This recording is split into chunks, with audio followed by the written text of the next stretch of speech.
y hoy vamos a tener una charla-debate con Pablo Manzano sobre la ganadería extensiva frente al cambio climático. Entonces, lo primero que voy a hacer va a ser presentar a Pablo. Es doctor en Ecología por la Universidad Autónoma de Madrid, investigador postdoctoral de la Universidad de Helsinki e investigador asociado del Centro Vasco de Cambio Climático, el BC3. Con más de 15 años de experiencia en investigación y cooperación en el desarrollo de sistemas de ganadería extensiva, pasó 10 años en Kenia, donde estuvo coordinando un programa global de pastoreo en la Unión Internacional para la Conservación de la Naturaleza, dentro de la Iniciativa Mundial por un Pastoralismo Sostenible, la WISP.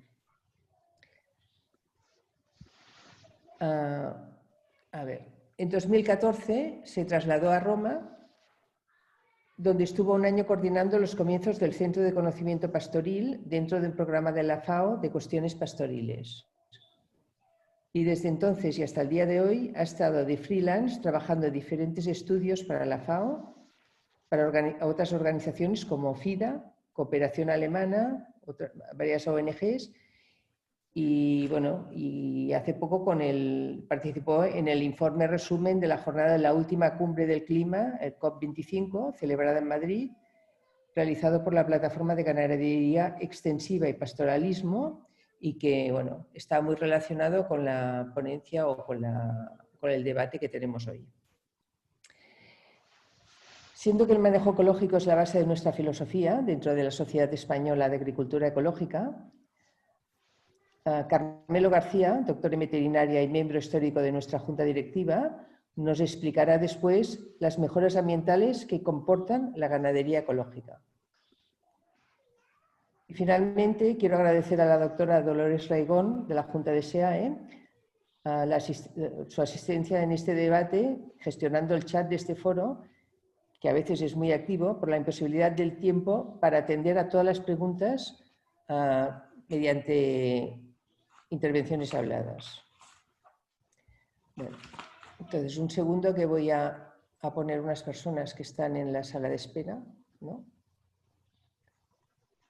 Y ahora yo creo que ya estamos todos. Pienso que ya no hay nadie que nos quede. Entonces, hola Pablo, buenas tardes. Buenas, ¿qué tal? A ver, primero de todo te voy a hacer unas preguntas, un poquito para entrar en el tema de la ganadería extensiva. Lo primero que yo te preguntaría es, a ver si nos puedes explicar qué es la ganadería extensiva. Cuando hablamos de ganadería extensiva, ¿nos referimos particularmente a los animales herbívoros, es decir, a los animales que se alimentan básicamente de hierba, ya sea fresca o seca, como es el caso del vacuno, el ovino, el caprino o bien el caballar? Además de todos los animales salvajes que viven en nuestros bosques, nuestros prados y nuestras dehesas. El monogástrico, que es el porcino o los pollos, ¿puede ser extensivo en bosques? ¿Solo porcino o también avícola? Bueno, aquí te dejo un poquito con las primeras preguntas. Vale, pues sobre la definición de ganadería extensiva o de pastoreo es no solo una cosa debatida a nivel español, sino también a nivel mundial, porque primero no hay estadísticas sobre ello. No hay estadísticas oficiales, la FAO no recoge datos oficiales y tampoco ningún país realmente recoge información separada entre la ganadería más industrial, más estabulada y la ganadería más extensiva. Sin embargo, se entiende que la ganadería extensiva es, digamos, tener a los animales sobre todo comiendo del monte.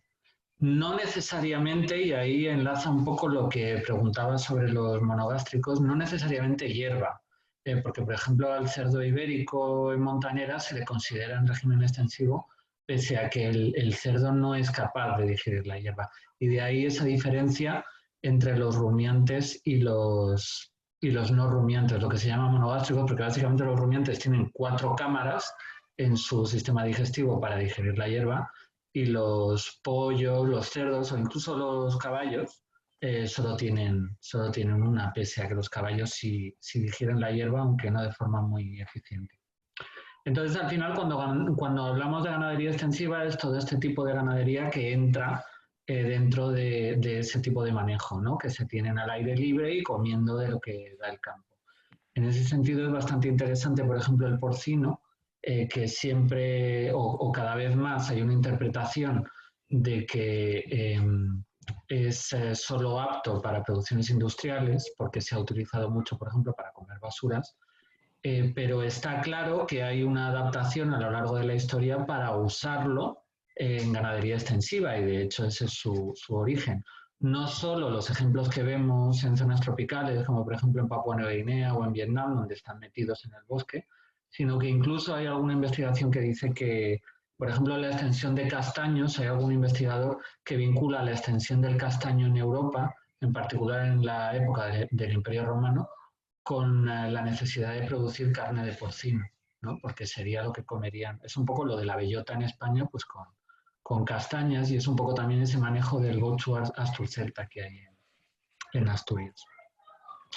Luego, básicamente de hierba, los rumiantes, bueno, a veces es fresca porque la comen in situ, pero a veces, aunque no sea ganadería extensiva, sí es importante hablar de ganadería ligada al territorio, como podría ser, por ejemplo, a lo mejor vacas estabuladas, pero que se están alimentando de hierba segada en prados de siega. Y esto tiene un componente de sostenibilidad al estar ligado al territorio que no tienen, pues, por ejemplo, todas las ganaderías que se vayan a alimentar de la soja importada de Brasil.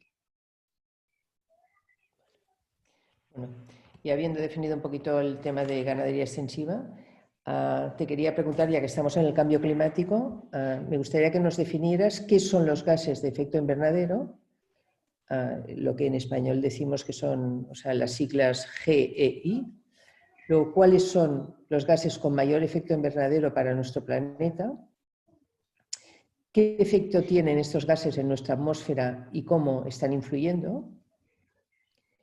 Y luego me gustaría que también nos dijeras cómo, qué y quién los emite principalmente, ayudando con ello al calentamiento global y a la desertización de nuestros suelos, y a la vez cómo, qué y quién los pueden captar, haciendo que se reduzca su concentración en nuestra atmósfera y conseguir rebajar la escalada del calentamiento global. Son muchas preguntas, pero como ya ya las hemos comentado antes, yo creo que lo tienes claro. O sea, seguro que no tienes ningún problema para definirlo todo. Sí, los gases de efecto invernadero, bueno, y además creo que es importante hablar de esto porque es lo que hemos hablado antes, que a lo mejor en la audiencia, aunque la mayor parte de la gente se lo sabe, va a haber gente que no se lo sabe. Básicamente son gases que están causando que nuestro planeta tenga una temperatura mayor de la que tendría sin ellos. O sea, hacen efectivamente como un invernadero. Y es importante resaltar que el gas de efecto invernadero más importante de nuestro planeta con mayor efecto invernadero es el vapor de agua. Lo que pasa es que el vapor de agua se considera parte de las dinámicas naturales de efecto invernadero. Es decir, sin efecto invernadero no se podría vivir en el planeta Tierra. Y esto es importante. Entonces, en realidad es muy importante hacer una diferencia entre efecto invernadero y efecto invernadero de origen antropogénico. Es decir, el que hemos introducido los humanos con nuestras actividades. Y en ese apartado del efecto invernadero de origen antropogénico, la mayor parte del efecto invernadero lo causa el dióxido de carbono, que es resultado de quemar los combustibles fósiles que básicamente han estado enterrados debajo de la Tierra durante millones de años y estamos añadiendo al ciclo de carbono en la atmósfera. Y esta distinción es importante, o sea, por eso cuando quemamos biomasa, aunque generemos CO2, no estamos causando efecto invernadero, porque ese carbono ya está en el ciclo.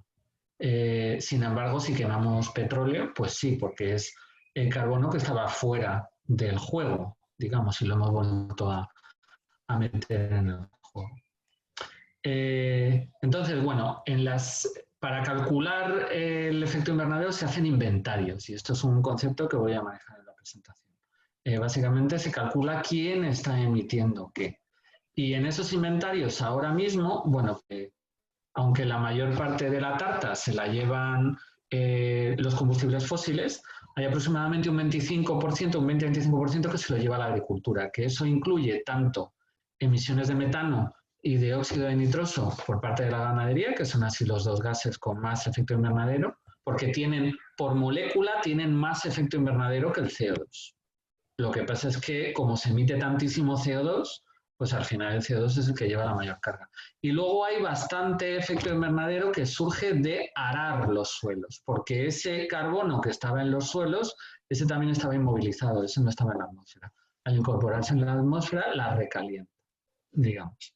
Y bueno, ¿cómo se reduce la concentración? Pues ahí estamos en lo de usar menos combustibles fósiles, probablemente cambiar las necesidades energéticas de la humanidad, rebajándolas y sobre todo cambiando las fuentes de energía, sustituyéndolas por renovables y tal, pero es importante también que se está hablando mucho de cambiar los sistemas ganaderos, de por ejemplo cambiar animales que emiten mucho metano por animales que emiten menos metano, que es básicamente cambiar rumiantes por monogástricos, ¿no? Eso es algo en lo que vamos a entrar ahora. Perdona, ¿cambiar rumiantes por? Por monogástricos, por pollos y cerdos. Es una solución que se está dando al cambio climático basada en los inventarios. Pero es importante tener esas dos consideraciones que vamos a discutir de qué es efecto antropogénico y qué es efecto natural.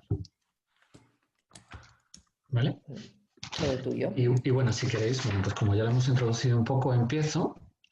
A ver si... Sí. Cuando hablamos de cambio climático, en realidad a lo mejor en esta charla estamos pensando más en mitigación porque estamos hablando de esa culpa que se le atribuye al cambio climático. Pero es importante también considerar que durante años todo lo relacionado con la ganadería se ha discutido en términos sobre todo de adaptación, que además tiene matices diferentes en países desarrollados que en países en vías de desarrollo. Y luego en el asunto de la mitigación están, por un lado, los inventarios de emisiones de los que hablaba y, por otro, esas acusaciones cada vez más frecuentes contra la ganadería en general y, sobre todo, contra el extensivo y, en particular, dentro del extensivo, con los rumiantes. Bueno, voy a empezar por la adaptación. En el mundo desarrollado se ha dado bastante importancia, y es un tema que yo he trabajado, se ha dado bastante importancia a la componente ambiental. Digamos que el mundo desarrollado, por todo el desarrollo industrial, no está tan dependiente del sector primario como para que necesite hacer una adaptación, a no ser que sea construir diques en ciudades, etcétera, etcétera, pero a nivel de la ganadería lo que preocupa más es la pérdida de servicios ambientales que ofrece la ganadería, ¿no? Entonces, bueno, pues yo he investigado sobre dispersión de semillas, que al final es una cosa divertida de hacer, ¿no? Porque, por ejemplo, en este trabajo les pusimos una especie de pañales a las ovejas para ver cuántas semillas excretaban, ¿no? Y en este otro trabajo lo que hicimos pues fue pegarles semillas a la superficie de las ovejas y ver cómo se iban cambiando, cayendo con el tiempo. Y eso nos permite observar una serie de servicios ambientales que son importantes. Por ejemplo, la dispersión de semillas es muy relevante para permitir a las plantas moverse en un mundo donde el clima está cambiando y necesitan llegar a nuevos espacios, ¿no? Bueno, y aquí un pequeño resumen en español para la gente que no lea inglés. Luego de esto se deriva también otros servicios bastante importantes, como es, bueno, el mantenimiento de la biodiversidad y la polinización, que en realidad la polinización además es muy importante, pues por ejemplo para darnos de comer, ¿no? Porque muchos de los cultivos silvestres están polinizados por insectos. En realidad siempre se habla de las abejas, no son abejas domésticas, no son abejas melíferas, o no siempre. En una gran cantidad de ocasiones son variedades silvestres de abejas, y sobre todo abejas, pero también otros insectos, que son los que hacen esa función. Bueno, pues en esta línea de investigación lo que hemos descubierto es no solo que el pastoreo promueve la biodiversidad, que es algo que se tiene bastante claro entre los ecólogos de pastizales, sino que además la práctica del pastoreo y sobre todo de la transhumancia por la adaptación que tiene a los ritmos naturales hace que se promuevan tasas óptimas de dispersión de semillas que van a evitar esa fragmentación, pero además el hecho de que se deje a las plantas florecer antes de comérselas causa mayores poblaciones de polinizadores, que es un servicio, ya digo, que importantísimo, ¿no? Entonces ahí está la adaptación. Tenemos que ver, por ejemplo, esa crisis de polinizadores que ahora mismo hay en Europa y en general de insectos probablemente tenga que ver con que se han abandonado estas prácticas que seguían los ritmos naturales, que son unas prácticas muy de ganadería extensiva y sobre todo de transhumancia o de ganados móviles, y se ha pasado a industrializar la producción agraria, lo cual ha impactado pues, en animales de los que depende esa misma producción agraria. Entonces esto es un tema bastante candente. Pero luego en países de desarrollo, en realidad la adaptación es una cosa de la que se habla mucho en política pública y es porque la productividad es una prioridad. Todos sabréis que hay problemas de seguridad alimentaria en muchos de estos países y además no solo de seguridad alimentaria, sino de malnutrición, que no es lo mismo que desnutrición. Es decir, hay mucha gente que come suficientes calorías al día, pero no come calorías de la calidad que se requiere. Y eso sobre todo es por un consumo insuficiente de productos de origen animal. Hay pocos nutrientes que estén solo en la carne, algunos hay, pero pocos. Bueno, la gente vegana sabe los suplementos que tiene que tomar, pero sobre todo la cuestión es que los productos de origen animal los concentran mucho más que los productos de origen vegetal. Entonces, pues por ejemplo, se estima que aproximadamente la mitad de la población africana hoy en día tiene retraso en el crecimiento, los niños tienen retraso en el crecimiento por no tener suficiente acceso a huevos, a leche, a carne, etcétera, etcétera.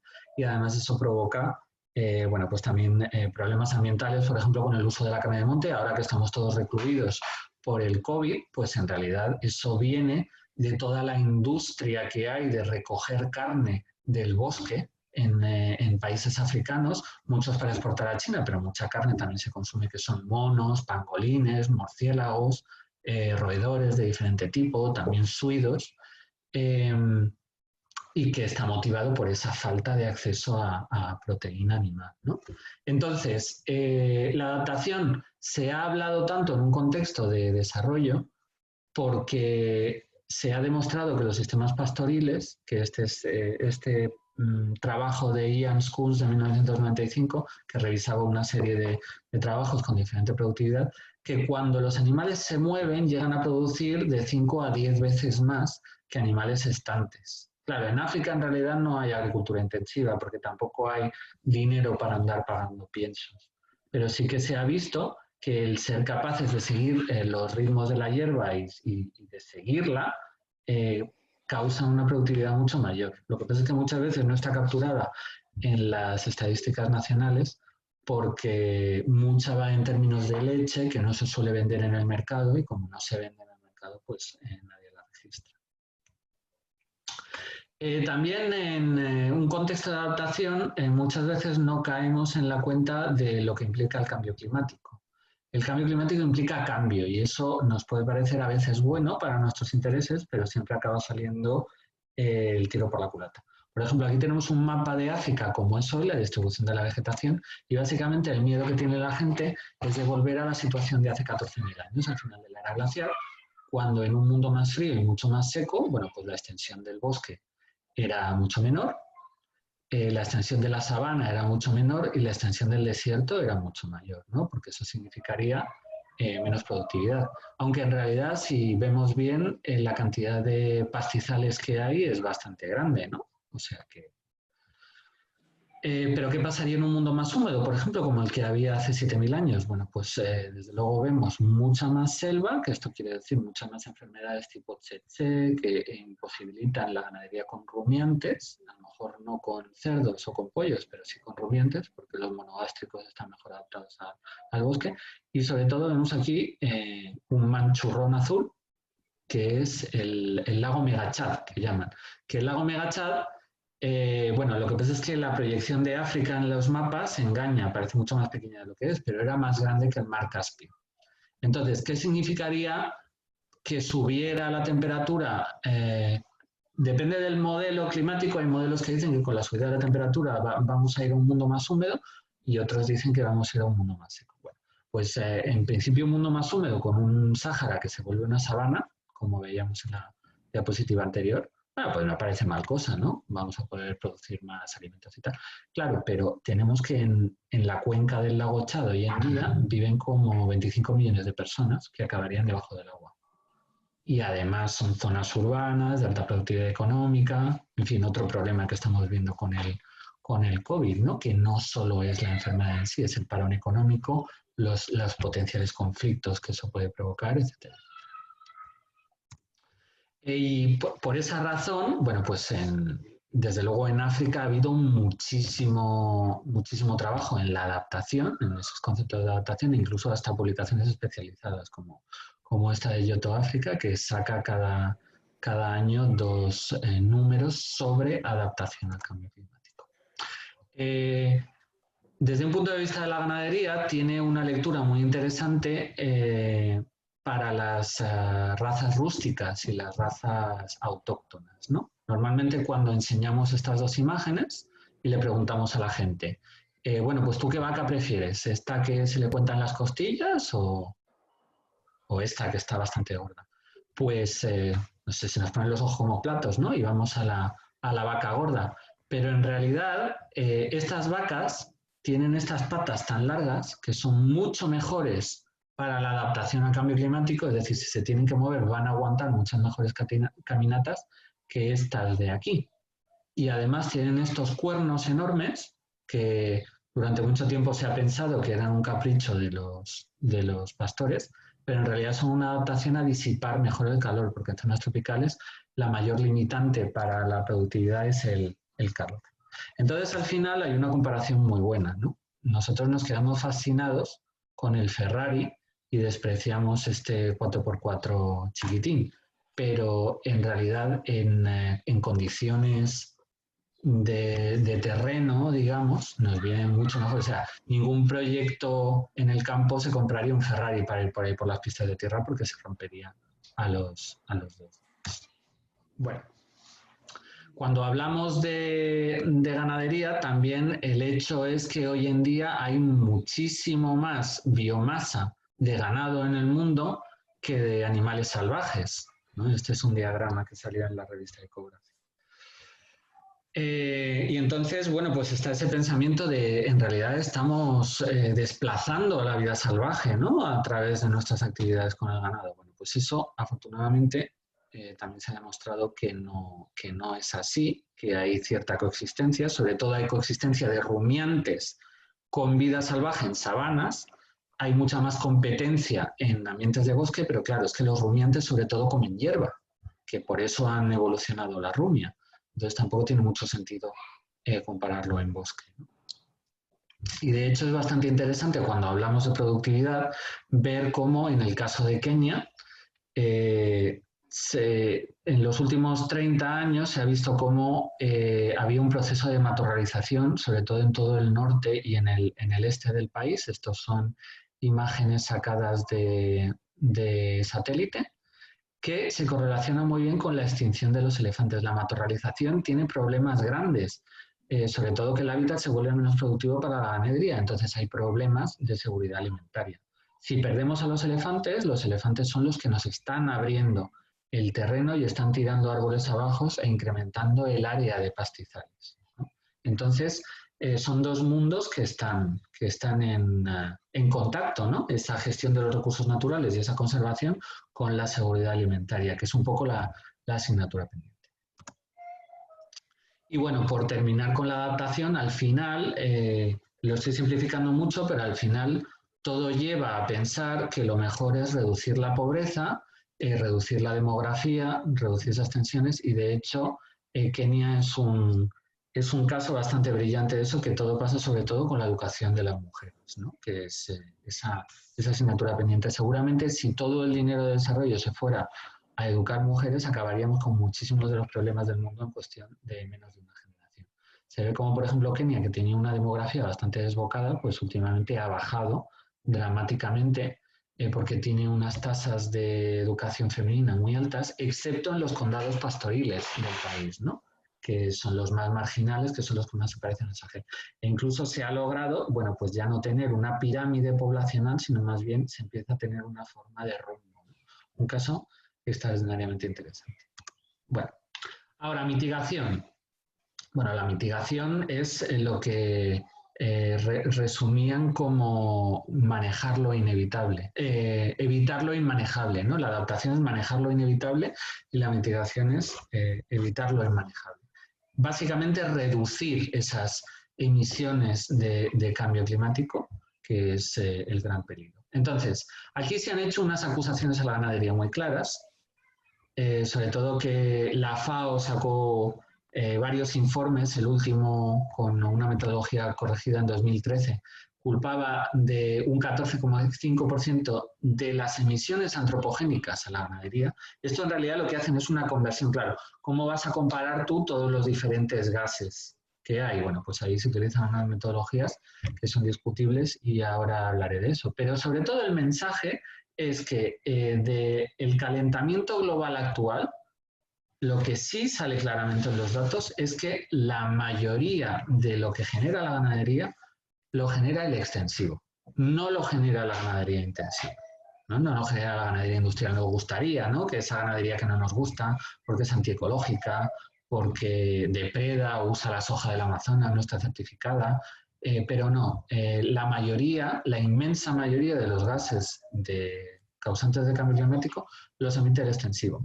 Y bueno, pues eso ha hecho que se desaten campañas como la que llevó al documental Cowspiracy, que en su momento fue bastante importante, pero también muchas otras, y esta ola de identificar consumo de toda carne como negativo. Bueno, pero eso tiene problemas. Estas interpretaciones se basan en los inventarios que decía, es decir, vamos a contar cuántos gases de efecto invernadero se emiten en el planeta Tierra. Bueno, pues, por ejemplo, el IPCC no cuenta lo que emiten las mascotas, aunque sí cuente lo que emite la ganadería y toda su huella, ¿no?, y los piensos que consume, etcétera, etcétera. Un momento, Dime. ¿IPCC qué es? Perdón, el IPCC es el Panel Internacional contra el Cambio Climático, que es un ¿Y eso qué organismo de la significa? ONU.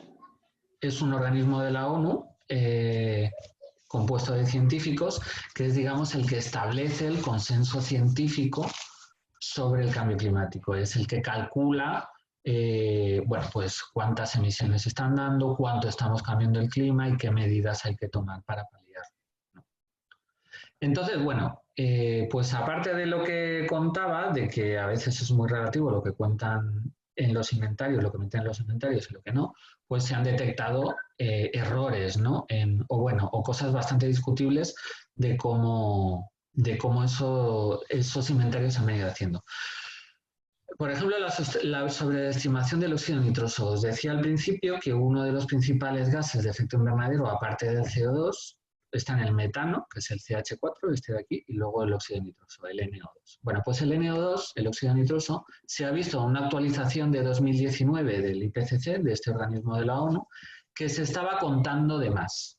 En los inventarios había más óxido nitroso del que realmente se emitía por parte de la ganadería. ¿Por qué? Pues porque se contaba que era una dinámica lineal, es decir, con poco ganado tenemos poco nitroso, y si lo subimos si lo subimos aritméticamente, pues sube aritméticamente la cantidad de emisiones que emite.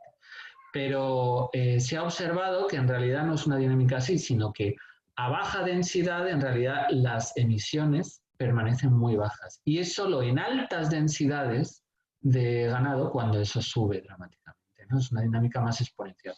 A lo mejor ahora, como estamos todo el rato con el virus a vueltas, nos suena más esto de las dinámicas exponenciales. El caso es que hay menos emisión de óxido de nitroso de la que se calculaba, y sobre todo hay menos en los sistemas ganaderos de baja densidad, que esto es importante para la ganadería extensiva, ¿no? Porque si tenemos a los animales comiendo en el campo, van a estar a una densidad menor que si están en un estado. Y luego otro elemento es que se ha ignorado la corta vida del metano en la atmósfera. Os hablaba de cómo se hacían estos inventarios, que es de forma discutible cuando se hace esa conversión entre gases, porque el problema es que el CO2 dura varios cientos de años en la atmósfera hasta que se fija, pues por ejemplo, en carbonato cálcico o en otros, o en el océano o en otros sumideros. Mientras que el metano, que es este gas de aquí, el metano solo dura una media de 10 años. Entonces, si nosotros estamos haciendo un escenario de cambio climático de aquí a 25 años, el metano va a salir muy sobrerepresentado con respecto al CO2, mientras que si ponemos un marco de 100 años, va a salir menos, ¿no? Y esas son correcciones importantes que hay que hacer y, bueno, de hecho se están discutiendo en metodologías específicas para hacer eso mejor. Que es una cosa que estoy trabajando con Agustín del Prado, del Centro Vasco de Cambio Climático, y también con Guillermo Pardo, del mismo centro. Y de hecho, sobre este tema, bueno, pues si queréis ampliar, hemos hecho este vídeo que está en YouTube, que entra un poco más en esto. Pero luego en mitigación, cuando se habla del rol del ganado, claro, ahí hay un problema cognitivo, ¿no? Si resulta que la ganadería ha estado en la faz de la Tierra por 10.000 años y el cambio climático es un problema de hace 150 años, hay algo que no cuadra, ¿no? ¿Cómo es posible? Y además que, bueno, la ganadería ha tenido un volumen grande durante varios miles de años. Entonces, bueno, pues se ha hablado mucho de la capacidad del suelo de secuestrar carbono, de todo ese carbono de más que hay en la atmósfera, que la ganadería pueda ponerlo en el suelo. Y el principal actor mediático de esto es Alan Savory, que tiene una charla TED, y de hecho se basa en que, bueno, ellos tienen la escuela de manejo holístico de la ganadería, que es muy importante porque logra regenerar suelos degradados y incrementar el carbono del suelo. Lo que pasa es que desde un punto de vista de mitigación, al final estos suelos que están restaurados están saturados de carbono. Ya pueden albergar mucho menos carbono, ¿no? O sea, no es una cosa que el suelo pueda acumular sin fin. Entonces, cuando se hacen los cálculos, que eso hay un estudio de la Universidad de Oxford que lo hizo, pues se ve que no da, ¿no? Que esto no es lo que justifica dónde va todo ese cambio climático que no provocaría el ganado, no sería por fijación de carbono, tiene que ser otra cosa. Y de hecho, esta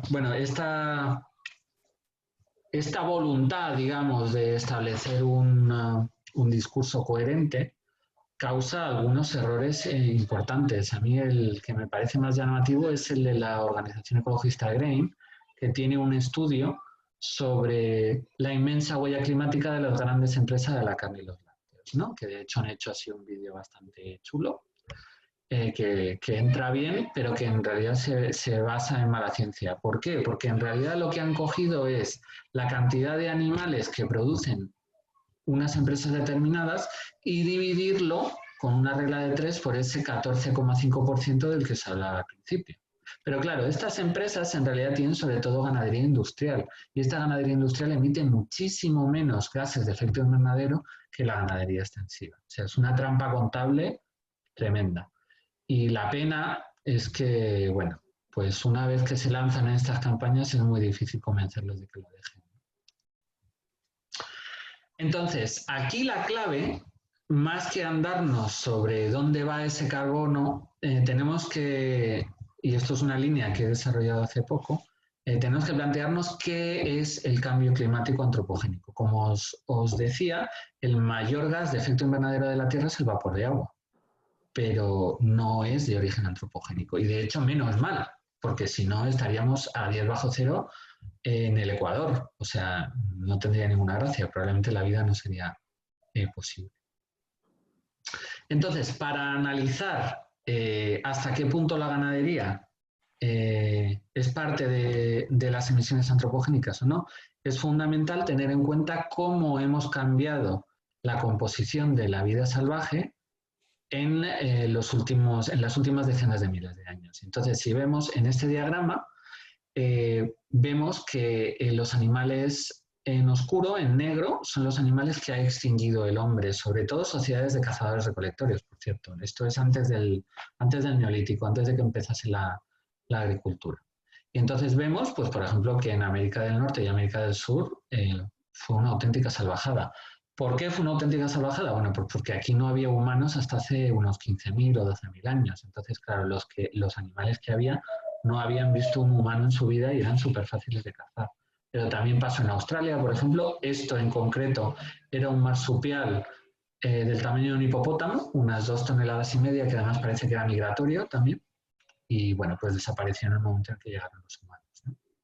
Y en España también teníamos elefantes y tortugas gigantes que también desaparecieron. Entonces, al final, si se tiene en cuenta esto, podemos establecer que, por ejemplo, si lo comparamos con ecosistemas más completos, como puede ser en África, donde por la coevolución con el ser humano no se han extinguido tantos animales, vemos que las emisiones de gases de efecto invernadero, es decir, de metano y de dióxido de nitrógeno, de un escenario de vida salvaje no son tan diferentes de la ganadería extensiva. Y esta es la clave, ¿no? Aunque con estas conversiones que hacen los inventarios sí que hay mucho efecto invernadero de estos gases, pero no difieren de un sistema natural. Y lo que es más importante, si adoptamos una política que diga vamos a abandonar la ganadería extensiva para luchar contra el cambio climático, pues básicamente vamos a hacer lo que pasó en Chernobyl, que en Chernobyl se abandonó la tierra, claro, pero no se podía estar ahí, y ahí la vida salvaje floreció. Y floreció porque al final, desde un punto de vista poblacional, es preferible sufrir los efectos de la radiactividad que de los cazadores o de la gente cultivando y echándote, etcétera, etcétera. Entonces, cuando se ven las curvas poblacionales de animales salvajes, de rumiantes en Chernobyl, se ve que al cabo de 10 años estaban a niveles altísimos que no se veía, bueno, no hay registro de unas densidades tan altas y además hay de todo, hay lobos, hay osos, en fin. Entonces, este escenario es muy real, aunque no lo parezca a lo mejor. Y en realidad se está abogando por cambiar a producciones ganaderas que, aunque emitan menos gases de efecto invernadero, tienen mucho más uso de combustible fósil, que, como estamos hablando, es el verdadero problema del cambio climático, ¿no? Sea para darles de comer a los cerdos o a los pollos, o sea para alimentar personas. Pero el caso es que roturamos mucho más suelo, liberamos mucho más carbono que estaba ahí, pero además, aunque bajemos las emisiones de gases de efecto invernadero, en realidad estamos usando mucho más combustible fósil y empeorando el problema a largo plazo. ¿Y hasta qué punto es realista considerar esto que decía de Chernóbil? Bueno, la verdad que Chernóbil, mucha gente, en principio, esa zona de Ucrania y de Bielorrusia, como casi toda Europa, en principio la gente considera que eso sería un bosque cerrado.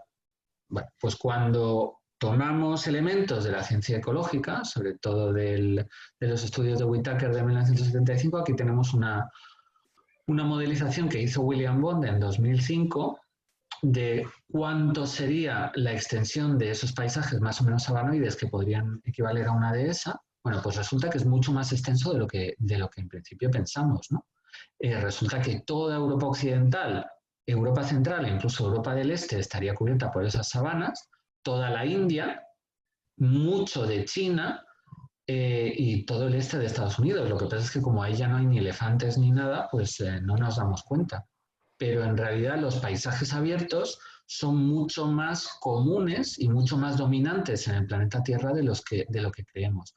Y además, incluso hay elementos en arqueología que indican que el cambio de clima de la era terciaria a la era cuaternaria, que es la era de las glaciaciones cuando empieza a hacer frío, viene motivada porque los rumiantes salen de África y los elefantes salen de África y empiezan a tirar árboles abajo en todas estas zonas, enfriando el clima.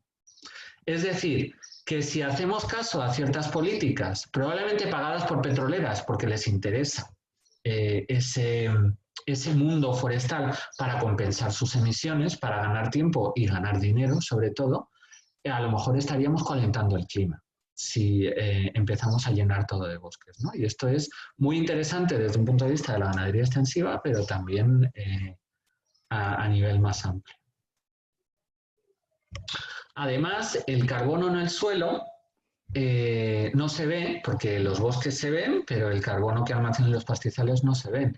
Pero si hacemos también una regla de 3 con datos publicados por el IPCC, por este organismo de la ONU, que hace estos cálculos de cambio climático, vemos que los pastizales, sobre todo los pastizales templados y los pastizales tropicales, es que me parece que no se ve por la ventanita del zoom. A ver si la puedo cambiar, porque sí, no, la mía no se mueve. Pero bueno, el caso es que podéis ir al informe original. Los pastizales son capaces de almacenar un montón de carbono y en realidad en el suelo almacenan más que los bosques. Y lo que es más interesante, es un carbono más estable porque no arde. Mientras que los bosques se pueden quemar, como hemos visto en Australia, en California, este año, en Portugal, el pasado, y eso también tiene que ver con esa dinámica de los herbívoros. También es muy interesante ver hasta qué punto si hay algún experimento natural que confirme esto que estoy diciendo. Bueno, pues si tomamos los datos de metano, que es uno de esos potentes gases de efecto invernadero que se ha acumulado en las burbujitas de la Antártida y de Groenlandia, vemos que al final de las glaciaciones, al final del Pleistoceno, cuando los primeros seres humanos entran en el continente americano y provocan una extinción masiva de herbívoros, vemos que hay una caída masiva de metano, ¿no? Que luego se recupera, se supone que cuando otros herbívoros llenan ese nicho ecológico de esos herbívoros que mataron los cazadores que llegaron a América. Pero esto fue capaz de enfriar el clima. O sea que realmente es un efecto real. Lo que pasa es que es un efecto natural, no es antropogénico. Y de hecho, si comparamos las emisiones de esos herbívoros salvajes en ese tiempo y las que emite en este momento la ganadería, vemos que es más o menos igual. Y esto también tiene un dato de mucho interés.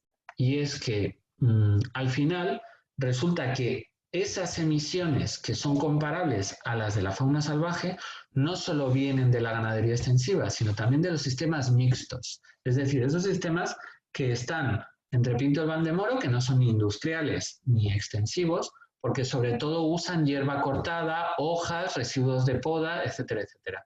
Bueno, pues al final esos están usando un recurso muy parecido al que usa la extensiva. Y entonces el nivel de base de emisión de metano por parte tanto de la extensiva como de la ganadería mixta es muy parecida a la que emitían los animales salvajes. O sea que básicamente la ganadería extensiva se integra en el ecosistema, es parte de ese fondo natural, ¿no? Como decía con el vapor de agua de emisiones de gases de efecto invernadero. Y además es importante considerar que la otra ganadería, esa que a lo mejor no es extensiva, pero sí usa recursos del territorio cercano, sin usar mucho combustible fósil, como puede ser de prados de siega o como puede ser residuos de poda locales, puede tener afecciones comparables. Puede también entenderse que es parte de ese fondo natural y por lo tanto no de emisiones antropogénicas. Y además que si abandonamos esos paisajes pastados por la ganadería, lo más importante es que no vamos a conseguir nada. Y si nos lanzamos a esas reforestaciones que algunos preconizan, no vamos a conseguir nada, puede que incluso al contrario. Bueno, y con esto ya acabaría y podemos ir con las preguntas a lo mejor. Vale. Muy bien, me parece muy interesante todo lo que has dicho porque es un poco un lío, al menos para mí, no sé para los demás, pero creo que es muy bueno porque tendremos que profundizar en todo ello. A ver, te quería preguntar, hacer dos preguntas más y luego ya pasamos con Carmelo. Te quería preguntar, al estar en un foro de agroecología, como estamos ahora en la Sociedad Española de Agricultura Ecológica, y hablando de campos de cultivo y prados de pasto, los suelos desnudos de forma temporal, como ocurre en el caso de los cultivos anuales de cereales, leguminosas, o los que ya están erosionados y sin vegetación, ¿pueden influir en la concentración de gases de efecto invernadero existente en la atmósfera? Los prados de siega, sobre todo si son prados que no se roturan, son comparables a los prados pastados. Entonces, en ese sentido, no tendrían esa influencia. Pero si volvemos a la tabla que os he puesto antes, vemos croplands en inglés son cultivos, ¿vale? Pues si vemos, los cultivos en realidad tienen una cantidad de carbono en el suelo que es muy inferior a la de todo lo demás, salvo los desiertos.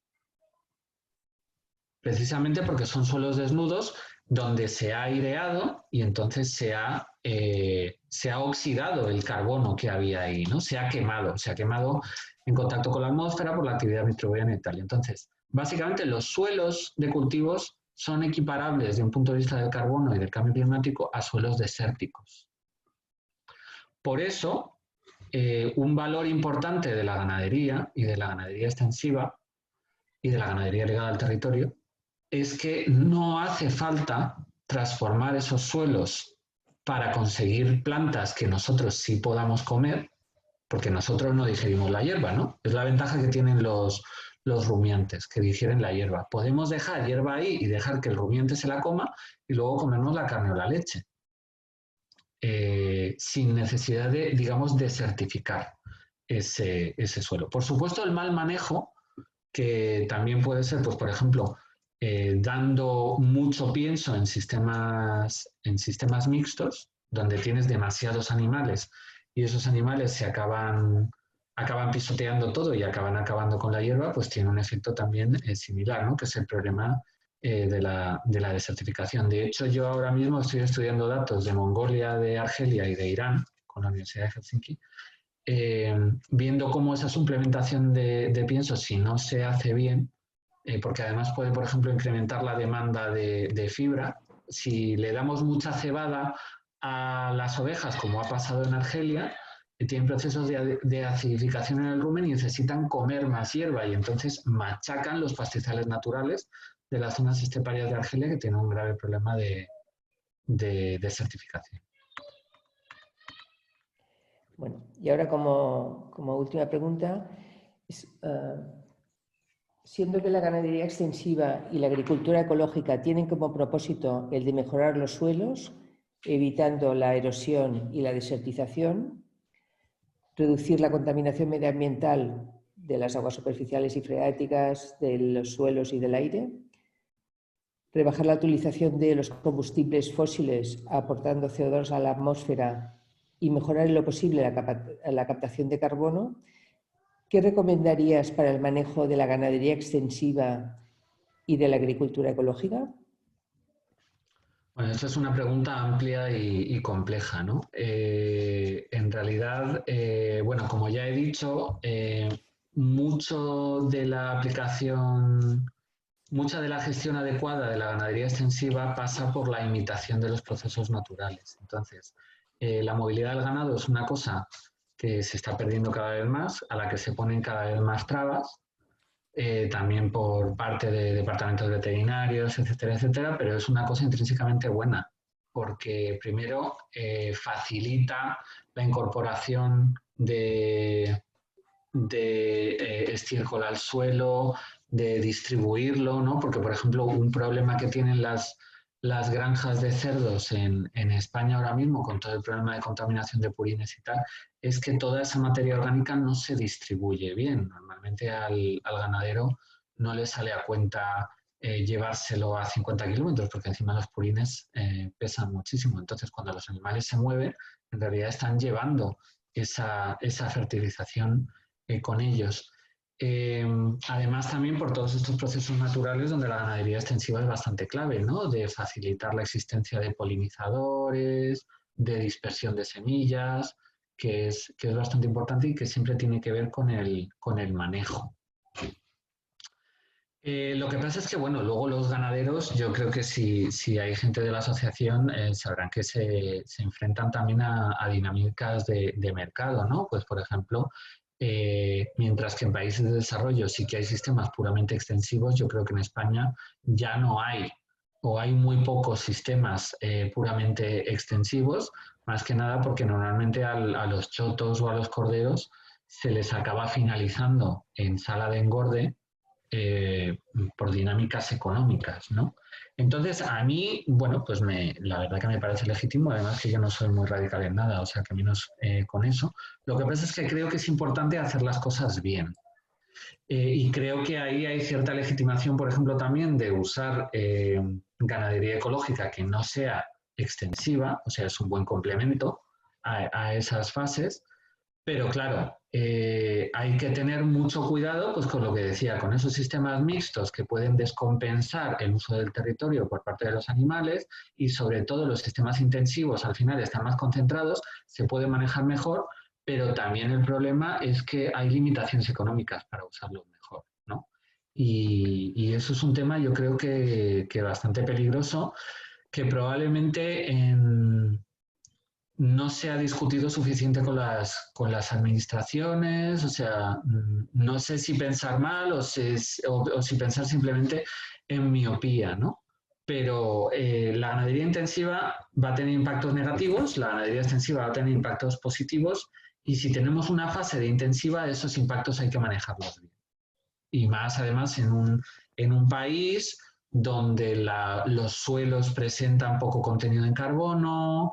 Bueno, pues ahí tenemos, por ejemplo, toda la zona de los olivares del sur, donde los suelos están descarnados por un manejo tremendo. Y entonces aquí es donde yo veo oportunidades, pues por ejemplo, de la ganadería regenerativa, y que tiene muy claro el rol del ganado en la incorporación de esas enmiendas orgánicas al suelo, y además de que el ganado lo haga solo, ¿no? Que no hace falta ir con maquinaria, sino para qué va a ser con maquinaria si los bichos tienen patas. Pues yo creo que por ahí van los tiros, ¿no? Sí, sí. Me parece muy bien lo que acabas de decir, porque en parte en el manejo holístico también de Savory también está esto, o sea, como parte importante de la gestión de los rebaños. Bueno, Claro. ahora vamos a dar paso a Carmelo, que como he dicho, forma parte de la Junta Directiva de SEAE desde hace, bueno, ya es histórico en SEAE, y nos va a hablar de las mejoras ambientales que comportan la ganadería extensiva. La ganadería ecológica, perdón. A ver, un segundo que estoy buscando a Carmelo y no lo encuentro. Carmelo, levanta la mano. No lo tengo. Ya está. Yo creo que no está. Carmelo, ¿estás ahí? No. No le ha Guindalejo, pasado. Carmelo, ¿se llama Guindalejo? Sí. Pues sí que Ya está. lo Míralo tengo. con Vale, gafas perfecto. rojas. Venga. Perdona, no te veía. Estaba aquí silenciado. Buenas tardes. Te veía aquí. Bueno, Venga. como ha dicho Marisa, la compañera Marisa, soy Carmelo García, veterinario, y estudioso algo de la ganadería ecológica y pertenezco a la Junta SEA. Y bueno, yo, pues, ¿qué quieres que te diga, Pablo? La verdad que nos has dado una lección, sinceramente, muy clarividente desde mi punto de vista de lo que es adaptación y mitigación del cambio climático. A veces tenemos las cosas algo distorsionadas y algo confundidas.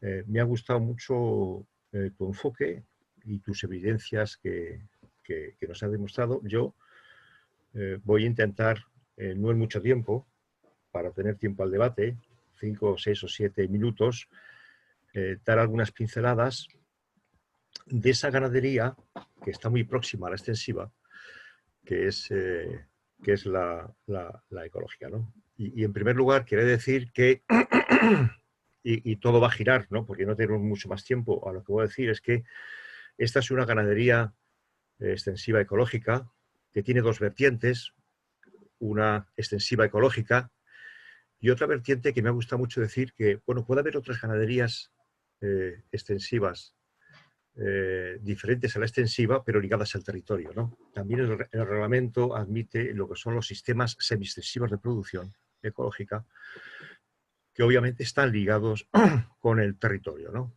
Sobre todo para la producción de leche. Bueno, en primer lugar, quiero decir y tal es que este es un tipo de ganadería que está enmarcada dentro de los reglamentos, ¿no?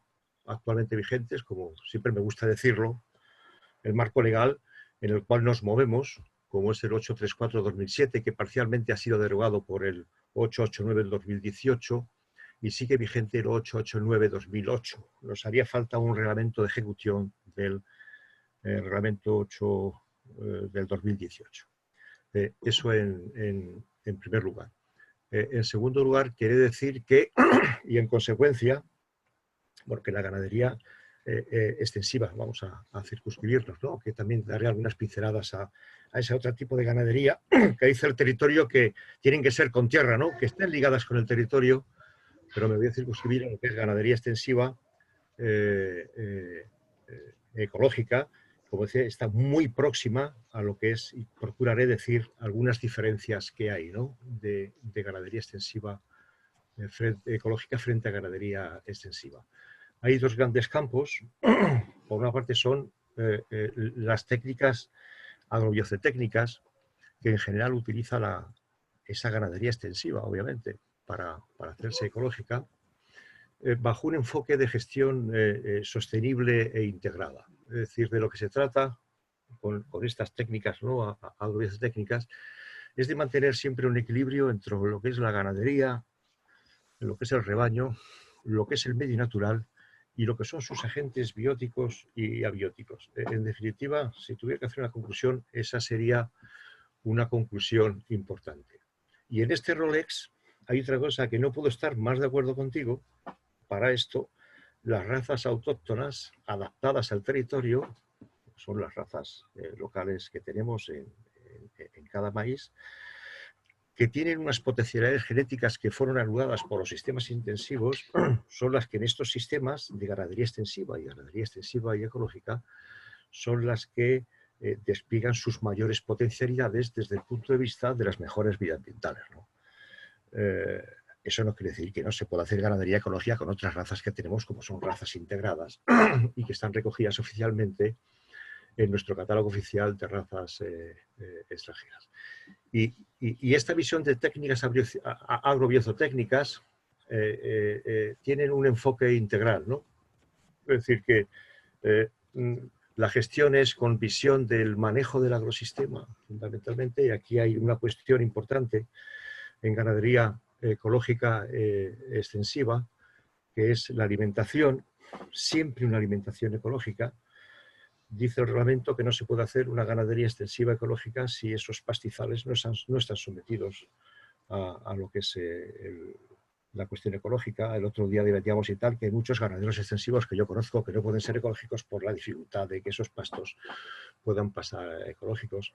Este es un factor diferencial. La alimentación tiene que ser ecológica en ganadería extensiva, tanto lo que son pastos del propio territorio, como forrajes del propio territorio o de zonas próximas, siempre locales, ¿eh? Es importante al territorio, incluso harinas o incluso piensos, también con materias locales del territorio, pero siempre desde el punto de vista de la agricultura ecológica y no convencional, porque uno de los problemas que tenemos es que hay unas grandes restricciones del cultivo de plantas transgénicas. El único autorizado es maíz, pero es una cosa curiosa que desde el punto de vista de la comercialización de piensos y otras materias no hay restricción ninguna, ni dentro de la Unión Europea ni dentro de terceros países, ¿no? Y mucha de la ganadería extensiva, que no tiene otras opciones, porque están desapareciendo, y ahí la importancia que tiene la red de semillas, están desapareciendo lo que son las muchas materias locales, fundamentalmente leguminosas,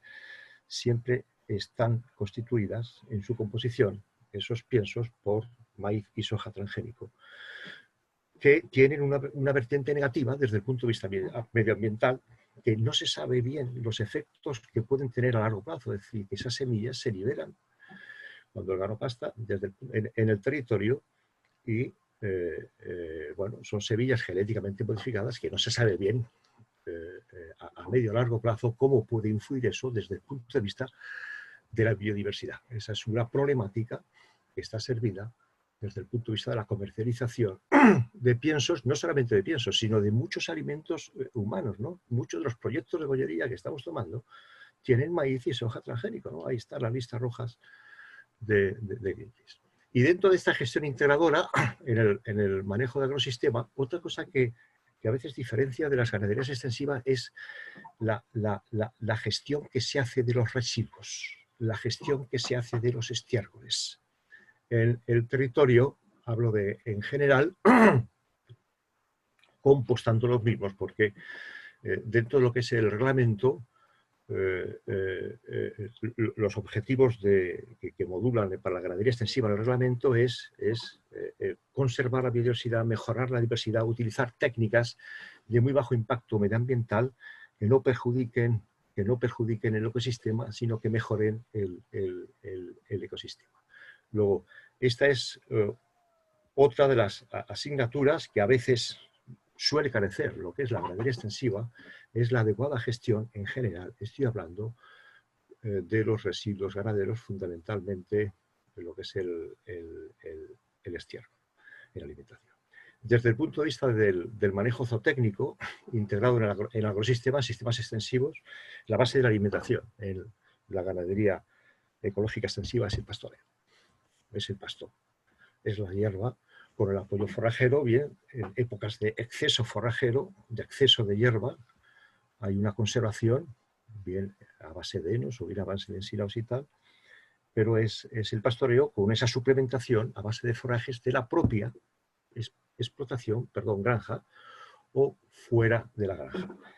En el nuevo reglamento, el reglamento es muy exigente, es posible que algunos territorios vayan a tener problema, y exige que un mínimo de porcentaje, en función de las especies domésticas que estoy en cría ecológica, de esa alimentación sea de la propia granja, ¿no?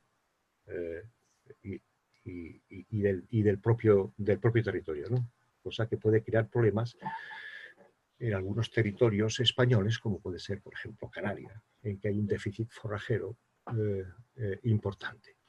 Desde el punto de vista de este manejo biozootecnico, bueno, el pastoreo es fundamental, porque la base de la alimentación es el pastoreo. Regula también los porcentajes máximos en suplementación mínimos que tienen que consumir de forraje. Y dice, los animales en ecológico, como mínimo, si usted suplementa, tendrá que consumir como mínimo, no podría ser menos, un 60%, y no abusar de los concentrados, limitando al 40%, salvo que esté en lactación, que es un poco más. Pero dice, bueno, pero el pastoreo tiene que ser un pastoreo ordenado e higiénico, ¿no? Entonces tiene que ser un pastoreo que no perjudique el agrosistema, pero que tampoco perjudique la salud y bienestar de los animales. Entonces, en función de los territorios, te dice el reglamento, oiga, y usted tendrá, en función de la tipología del territorio, usted tendrá que ajustar una carga ganadera en función de las características fitobotánicas que tiene ese territorio, para no perjudicar y para no producir, en relación con ese pastoreo, problemas de salud de los animales. Los mayores riesgos que tiene la ganadería extensiva y extensiva ecológica en el territorio, que no entienden si es ecológico o no, son las parasitosis. Luego, el pastoreo es una cosa muy importante para nosotros, que por cierto hay muchas contribuciones de pastoreo, se está viendo en los últimos congresos y jornadas que tenemos.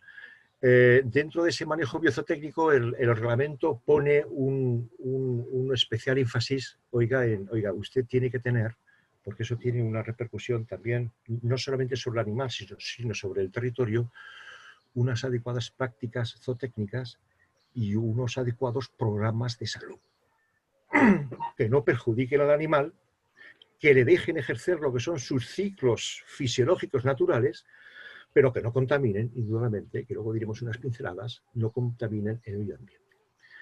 Y relacionado con esto, para otros sistemas no extensivos ecológicos, como son los sistemas de producción semi-extensivos, el reglamento es férreo y rígido desde el punto de vista de las estabulaciones, y eso también está muy ligado desde el punto de vista de la contaminación del territorio, con los espacios mínimos de metro cuadrado, que en función de las especies que yo estoy en cría ecológica, tiene que tener cada animal en espacios cerrados y en el espacio al aire libre.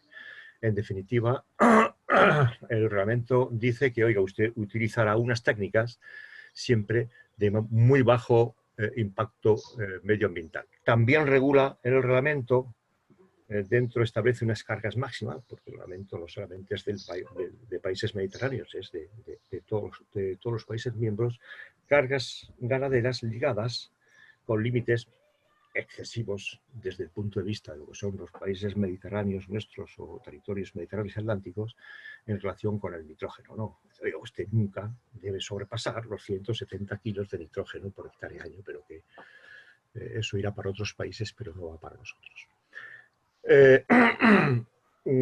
Oiga, Otra de las cosas que usted debe cuidar no solamente son lo que son las cuestiones de alimentación y las cuestiones de confort y bienestar, porque está muy ligado con toda la cosa de la salud y calidad diferenciada, sino que usted debe hacer una gestión sanitaria diferente a la que se hace. Usted debe hacer una gestión sanitaria no curativa. Usted debe hacer una gestión sanitaria no basada simplemente en tratamientos de síntesis químicas. Usted debe hacer una gestión sanitaria basada en el control y medicina preventiva. Oiga, y usted, como ganadero, de ahí que sea muy importante y en donde SEAE se está volcando en la formación de los operarios que llamamos nosotros y formación de los profesionales para que esa ganadería extensiva ecológica o semi-extensiva ecológica cada vez sea mejor. Usted debe utilizar siempre métodos no químicos de manejo higiénico y sanitario en el territorio y cuando con el apoyo de las terapias naturales y también el reglamento, que en ese sentido no quiere cerrar ninguna puerta y dice, oiga, cuando usted no es capaz en general de garantizar la salud y bienestar, usted puede utilizar de forma estratégica, con un diagnóstico y nunca rutinario, un tratamiento químico de síntesis químicas, pero muy reducido. ¿Por qué dice esto el reglamento? Porque los tratamientos de síntesis químicas que más se utilizan en la ganadería extensiva son los tratamientos antiparasitarios.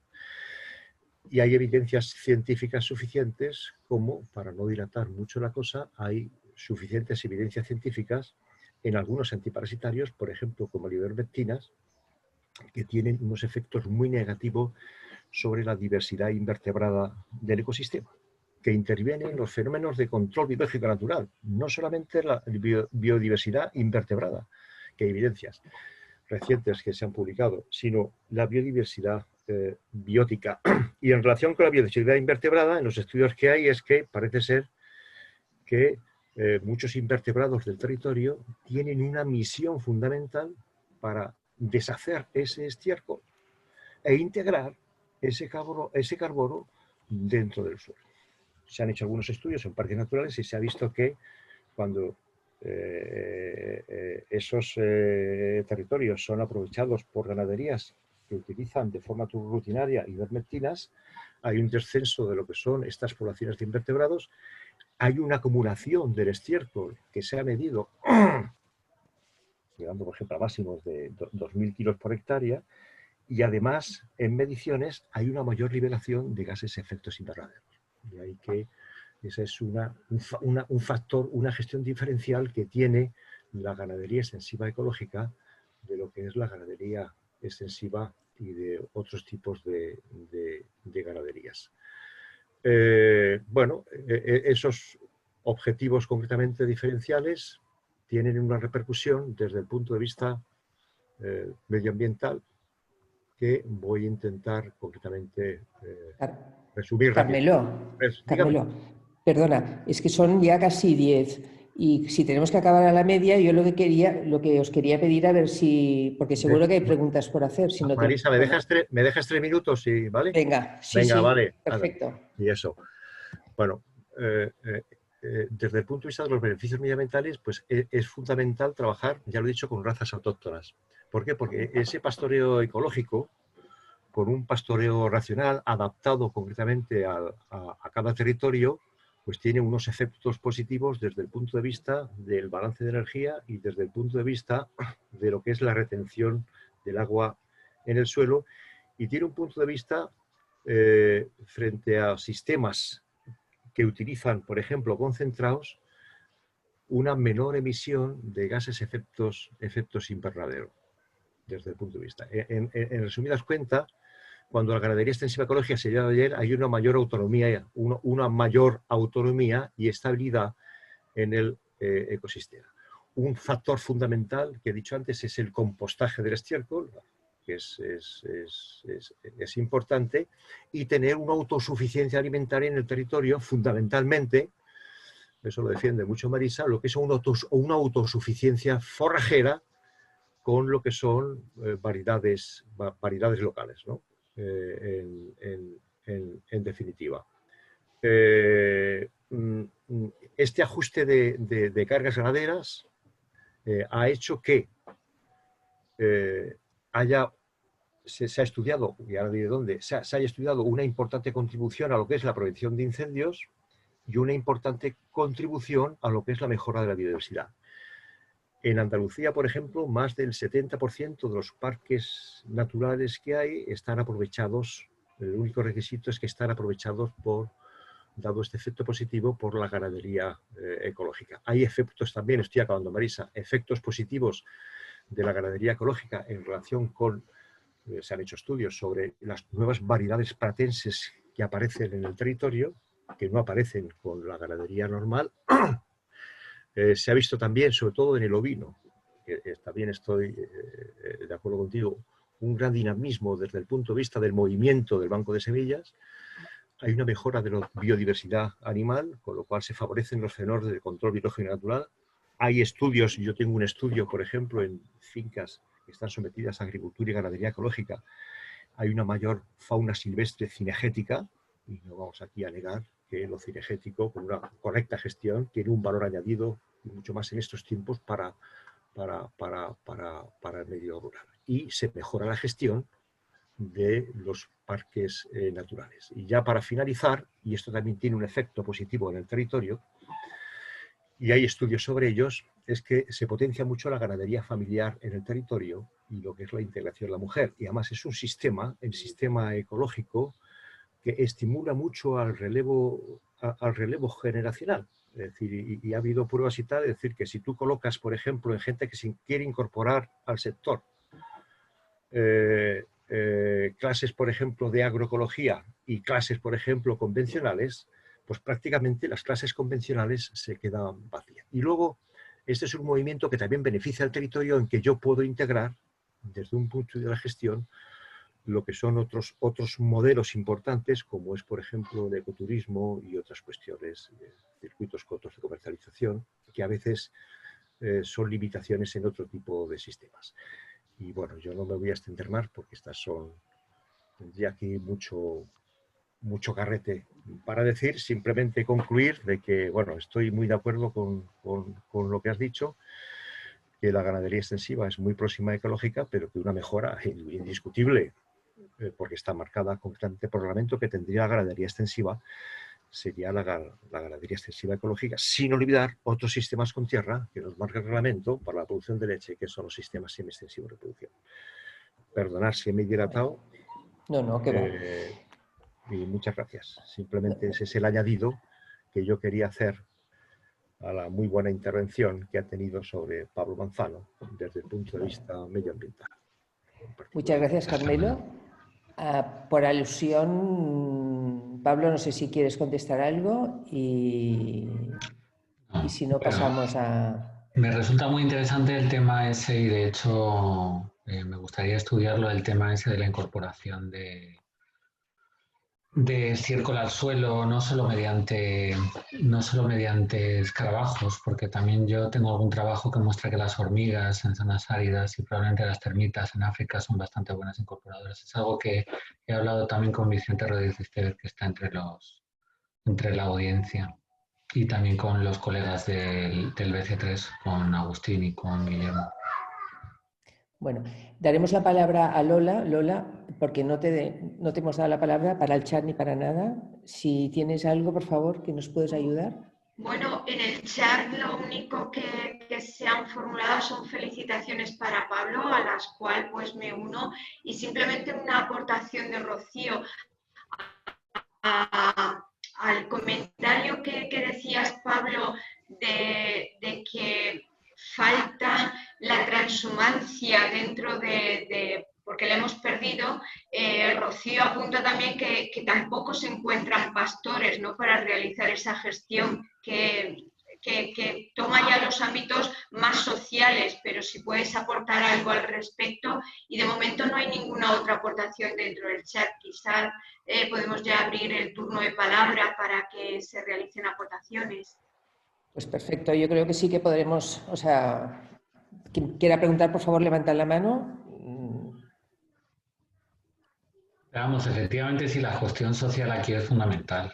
Y a ver qué pasa, porque todavía queda algún ganadero. Eso, sobre todo, la gente de transhumancia naturaleza, que hay un par de ellas he visto antes que estaban conectadas. Esa es una cosa que lleva trabajando Jesús Garzón muchas veces. Precisamente ese saber no se debería perder, porque es al final la forma más sostenible de practicar la ganadería, ¿no? Y desde luego la funcionalidad de las vías pecuarias está clarísimo que solo se mantiene completa si hay utilización ganadera, y además de larga distancia, ¿no? Con esos ritmos, que es una cosa que yo he desarrollado en mis investigaciones. Y entonces es un tema social, ¿no? También lo que hablaba de las mujeres. Parte de la crisis rural que se vive en España es también por no haber empoderado a la mujer en su debido tiempo, que es una cosa que se está observando en Kenia ahora, donde hay una migración diferencial de mujeres fuera de las zonas rurales.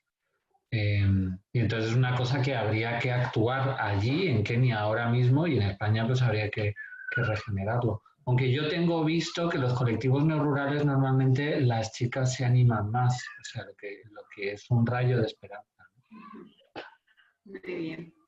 Ahí estamos. Hay una mano levantada de Pilar. A ver, Pilar, te doy... Hola. Bueno, Hola. Buenas tardes. ¿Se me oye? Buenas tardes. Sí, sí. Bueno, quiero felicitar a Pablo y a Carmelo. No he podido escucharte, Pablo, todo el tiempo, disculpa. Y esto era una pregunta porque en estos tiempos en que la ganadería intensiva está creciendo tanto y está amenazando tanto, no solamente nuestros propios hábitos alimentarios, sino sobre todo pues el empoderamiento de virus que antes estaban más confinados a sus propios espacios, me ha chocado, pero quizás que no te he entendido bien, que estabas diciendo que el informe de Grain estaba partiendo de datos equívocos y estaba yo interpretando ahí como que la ganadería intensiva era más eficiente desde el punto de vista de emisiones a la atmósfera, pero como me he perdido la primera parte de la charla porque no he llegado a tiempo, a lo mejor estaba anclado en alguna otra cosa. Quería que nos lo aclararas si es posible. Gracias. Sí, o sea, la realidad es que la intensiva es más eficiente desde un punto de vista de emisiones de gases de efecto invernadero a la atmósfera. Al final, pese a que se ha intentado justificar de otro modo, esa es la realidad. Lo que pasa es que las emisiones de la ganadería extensiva, del pastoreo, no hay razón para considerarlas como antropogénicas. Entonces, aunque sean mucho mayores que la industrial, es que son naturales porque son parte del ecosistema. Y si quitamos la ganadería extensiva y si quitamos el pastoreo, esas emisiones es muy razonable pensar que van a seguir sucediendo. Si vemos, por ejemplo, lo que ha pasado en Chernóbil, ¿no? Chernóbil es una zona abandonada completamente y que ahora mismo está llena de herbívoros que están emitiendo mucho metano.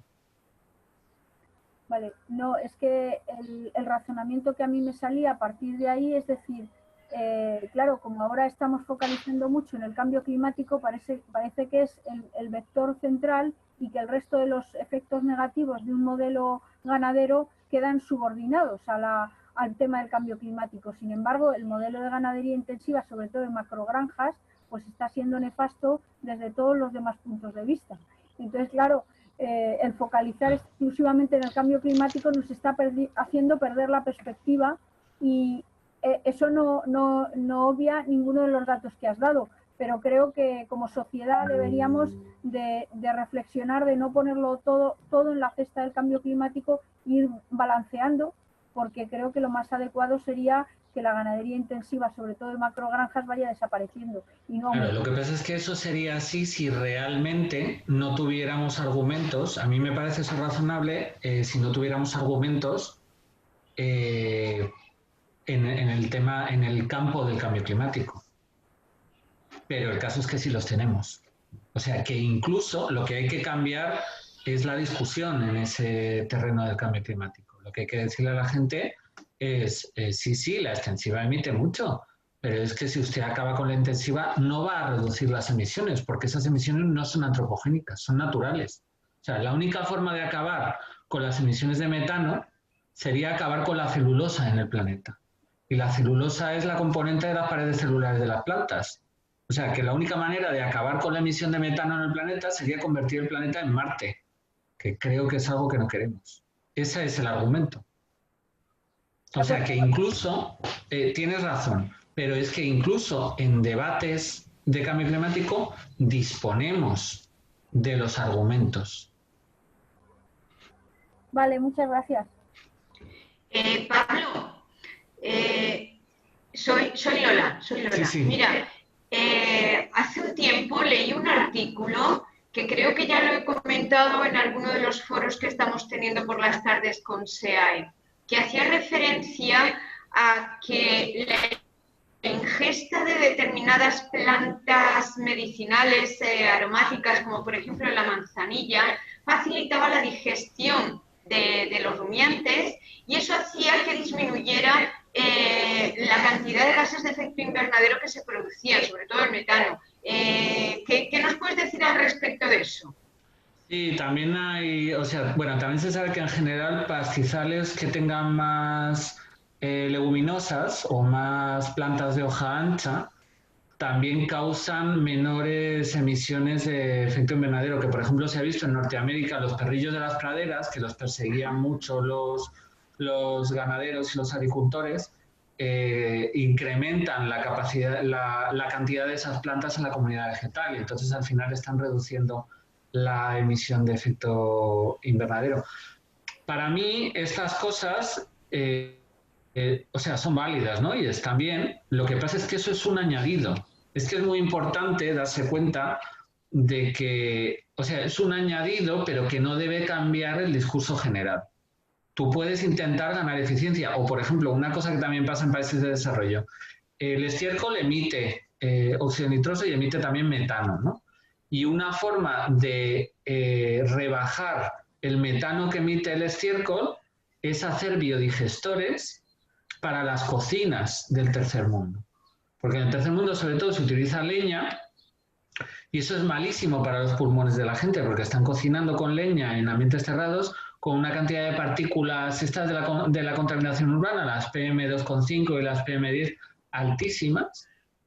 Y entonces el cambiar eso por un biodigestor de estiércol no solo contribuye al cambio climático, o sea, a mitigar el cambio climático, sino que además contribuye a mejorar la salud de las personas. Eso está bien, pero eso no puede justificar que se diga que acabando, o sea, cuando cargamos las tintas, o sea, cuando los inventarios que se hacen culpan a la ganadería extensiva, la conclusión es que hay que acabar con la ganadería extensiva desde un punto de vista climático, aunque compense desde los otros. Pero es que eso no es cierto. Es que tenemos, por eso esto es tan importante, pues, o sea, y por eso también he hecho bastante hincapié en contaros esto, porque es un mensaje muy importante que, o sea, hemos empezado a decirlo hace un año, pero es un mensaje muy importante que no se puede culpar a la ganadería extensiva del cambio climático.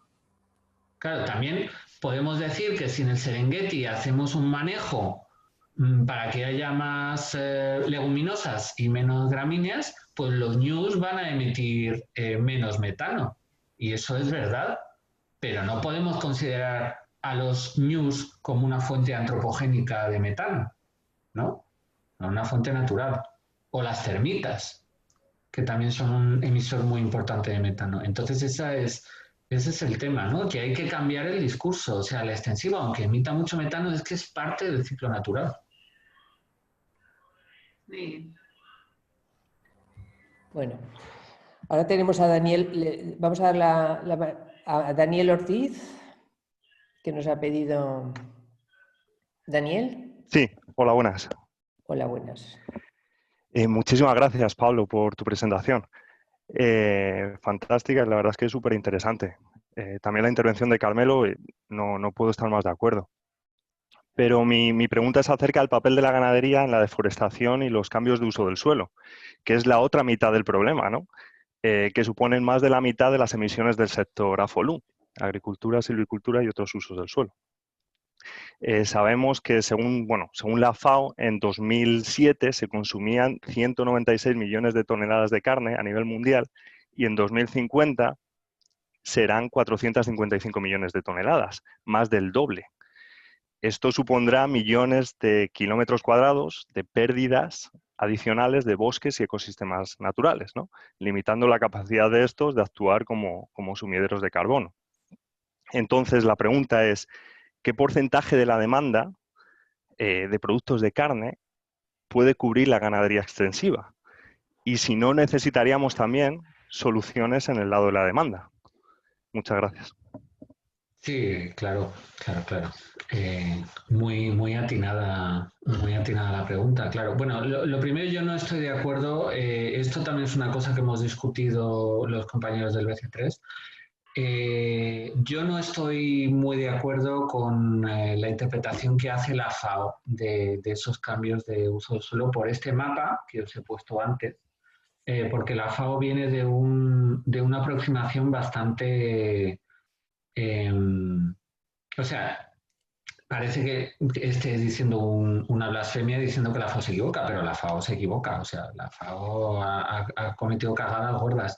Y creo que en esto en concreto se pasa en la estimación de conversión de uso del suelo por parte de la ganadería. No por a lo mejor el sistema amazónico, porque es verdad que el sistema amazónico, la deforestación sobre todo, está mediada por la soja que alimenta alimentación humana, pero también desde luego la ganadería industrial ha ayudado mucho a que den los números económicos para que eso se extienda tanto. Lo que pasa es que muchas veces a nivel mediático parece que es la ganadería extensiva, parece que son las vacas, porque las vacas están en el margen de la distribución de la agricultura. Entonces, cuando la agricultura intensiva se extiende, empuja a esos ganaderos al margen. Y parece que son estos ganaderos los que están deforestando, pero en realidad es el interés económico de la soja. Pero no, yo lo decía más bien, pues por ejemplo, porque en la región chaqueña, que es un ecosistema como de 1,5 millones de kilómetros cuadrados, que es una de esas zonas, eso la FAO lo considera como deforestación. Mientras que cuando se ven, no voy a empezar ya a hablar de los gonfotéridos, de estos elefantes de 4 colmillos que vivían en Sudamérica antes de que llegasen los primeros seres humanos, sino de los primeros exploradores argentinos de principios del siglo XX, describían aquello como una sabana. Lo que pasa es que como se llevó una campaña de exterminio de las poblaciones indígenas que mantenían ese paisaje abierto, pues al final eso se ha matorralizado masivamente y ahora es lo que llaman el impenetrable. Y cualquier apertura de ese paisaje por parte de ganadería extensiva que lo convierta más en una sabana, eso se considera deforestación. Y yo con eso no estoy de acuerdo, ¿no? Entonces ahí hay matices. Pero evidentemente lo que dices es verdad. O sea, si bien la ganadería extensiva y la ganadería ligada al territorio pueden cubrir las necesidades nutricionales de la población mundial, no ya las necesidades, sino la alimentación óptima, ¿no? Porque cuando estamos hablando de, es que me va a decir un vegano, pues es que yo estoy sano aunque no como carne. No, estamos hablando no solo de malnutrición, sino también de, bueno, aparte de que cada persona asimila como asimila los alimentos, pero estamos hablando de niveles óptimos de alimentación. Y está claro que el consumo de carne en Europa o en Estados Unidos está muy por encima del nivel óptimo. Entonces sí que se requeriría un ajuste.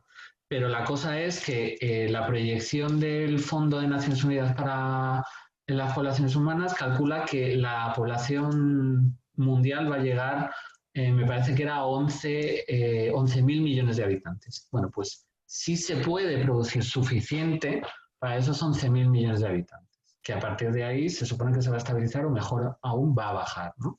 Sí que se puede producir para esos 11.000, pero claro, hay que incidir en la desigualdad. Hay gente que está comiendo muchísima más carne de la que debe, no de la que necesita, de la que debe, y hay mucha gente que está comiendo mucha menos. O leche, o huevos, o tal. Así es. Bueno, pues a ver, queda... ahora hay una mano levantada que es Carmelo y yo creo que ya no hay ninguna otra pregunta. Abro Carmelo, pero yo os quería hacer una pregunta a los dos. Perdona que te doy voz. Yo os quería hacer una pregunta a los dos y luego ya acabáis entre los dos. Yo os quería preguntar lo siguiente. Mi pregunta es, hemos hablado, bueno, siempre estamos hablando mucho de los rumiantes o de los... yo lo que quería preguntar es, a nivel de monogástricos, que esto también es una cosa importante, a nivel de monogástricos, ¿cómo se podría aumentar el manejo extensivo de los monogástricos? Porque aquí tenemos un problema en España, por ejemplo, o sea, aparte de la dehesa, que tenemos el cerdo que sí que está estipulado y que que está totalmente definido cómo debe hacerlo para poder ser considerado como extensivo y todo. En general, ¿cómo se podría mejorar el manejo ecológico de los monogástricos para que tuvieran un manejo extensivo superior? Esto, Pablo, te lo pregunto a ti y luego lo habláis con Carmelo, que además es especialista en porcino, por eso te lo digo, porcino ecológico. Yo tenía antes de eso, tenía 3 cuestiones. No, lo digo, bueno, yo lo decía porque como son casi la media, a mí si queréis seguir, yo estoy encantada, no tengo ningún problema y me encanta el... Lo mío es breve. En relación, para Pilar, en relación con las macrogranjas, estoy de acuerdo con, a veces las evidencias son las evidencias, con Pablo, pero esas macrogranjas, si se las puede atacar, las macrogranjas, hay una que están en fase de autorización ahí en Castellón, sí se les puede atacar desde el punto de vista de problemas sanitarios, que habrá muchos, y de problemas de contaminación en las cadenas tróficas del territorio. Yo no hablo para arriba, sino para abajo y tal. Eso es una barbaridad. Eso contestando a Pilar. Pero tiene razón lo que dice, porque eso son evidencias, Pablo Manzano. Por otra parte, y eso yo creo que es tanto por la ganadería extensiva como por la ganadería extensiva ecológica, y yo eso lo he puesto por escrito, yo creo que la huella de carbono no es un indicador real para ver los beneficios reales, voy a hablar de lo que yo algo entiendo, los beneficios reales medioambientales que tiene la ganadería ecológica y extensiva. Es decir, está limitado desde mi punto de vista. Y contestando concretamente al último compañero, no sé si ha sido Adrián y tal, sobre si estos sistemas son capaces de aprovechar y tal, hombre, yo te diría una cosa. Si viéramos por cifras, yo los he visto y he comprobado, la cantidad de agrosilvosistemas que tenemos en España sin ganadería, nos asustaríamos y tal.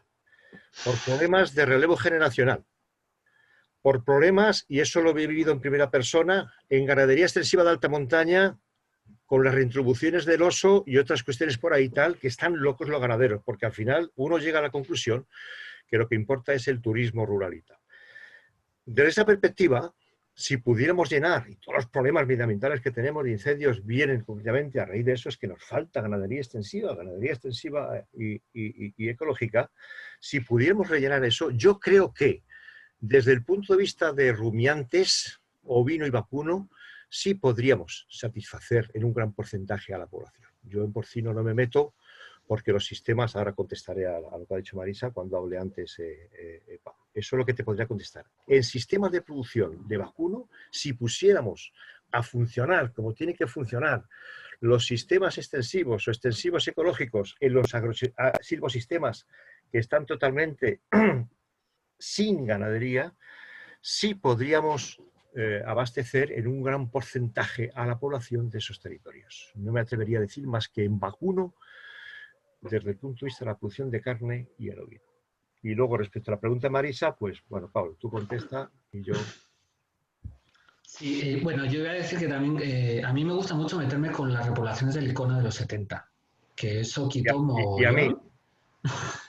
Que eso quitó un mogollón de zonas pastables de la península. O sea, se vanagloriaban de haber reforestado hasta un 20 o un 30% de la superficie peninsular y son sitios con valor forrajero cero.